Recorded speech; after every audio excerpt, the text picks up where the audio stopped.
Hi guys, welcome to the basics of bartending. My name is Ram Gautam. आज म तपाईहरुको लागि super excited पोर लिएर आइरहेको छु र आजको पोर छ क्रस पोर र सबैभन्दा सुरुमा चाहिँ म क्रस पोर कसरी गर्ने भनेर तपाईहरुलाई भन्छु है त।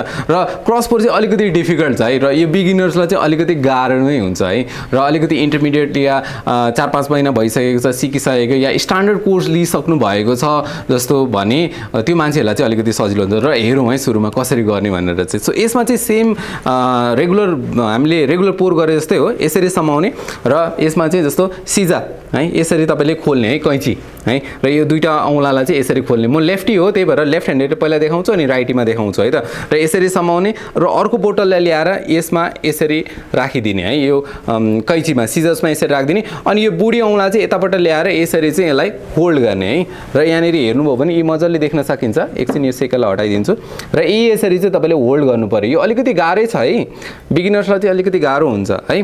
र दुईटा सेकर चाहिन्छ यो गर्दाखेरि चाहिँ र यतिको ग्याप राख्नुभयो भने चाहिँ तपाईलाई पोर गर्नको लागि एकदमै सजिलो हुन्छ। ल अब पोर त गर्ने भन्यो, अब कुन चाहिँ पोर गर्ने त पहिला भन्दाखेरि चाहिँ यो बियर समाएको बोतल जुन छ यसलाई चाहिँ पहिला पोर गर्नुपर्ने हुन्छ। यसलाई चाहिँ तपाईको पहिला यहाँ पोर गर्नुपर्ने हुन्छ अनि यो चाहिँ हामी फर्केर रिभर्स पोर यसमा आउँछौँ है। र हेरौँ ल यहाँनेरि है र यसलाई यसरी समाउँ, पोर बाउन्स स्विच, पोर बाउन्स स्विच है। र यो पनि हामीले वर्ल्ड फेयर एसोसिएसन्सको ट्रेनिङमा युज गर्छौँ। अब राइटीले हेरौँ सेम कुरा भइहाल्यो र राइटीमा पनि सेम हो, यसरी नै सिजरलाई खोल्नु पर्यो, सरी औंलालाई खोल्नु पर्यो है र यसलाई यसरी होल्ड गर्नु पर्यो। र अब यसपालि चाहिँ यो बोतललाई यो पोजिसनमा भएको बोतललाई चाहिँ पहिला पोर गर्नु पर्यो अनि फर्केर आउँदाखेरि चाहिँ यो अर्को बोतललाई पोर गर्नु पर्यो सिजर समाएकोलाई चाहिँ है। र फेरि हेरौँ है त, पोर बाउन्स स्विच, पोर बाउन्स अनि स्विच है।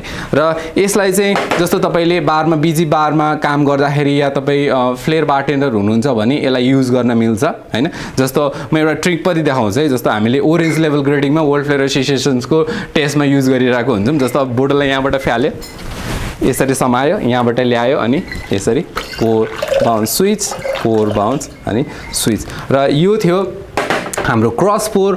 र क्रस पोर चाहिँ एक दिनमै हुँदैन, एक हप्तामा हुँदैन है, धेरै समय लाग्छ। मैले चाहिँ लगभग यो 6-7 वर्ष नै भइसक्यो यो प्र्याक्टिस गरेको र अझै पनि म डेली प्र्याक्टिस गरिरहेको छु। र आई होप तपाईहरुलाई यो भिडियोले एकदमै धेरै हेल्प गर्छ र प्लिज पोर गरेर देखाउनु होला है र तपाईहरुलाई कस्तो लाग्छ त्यसको एडभाइस पनि दिनु होला, सजेसन्स पनि दिनु होला अझै राम्रो पोर कसरी लिएर आउने भनेर। र आजको भिडियो चाहिँ यही नै थियो। Thank you so much guys.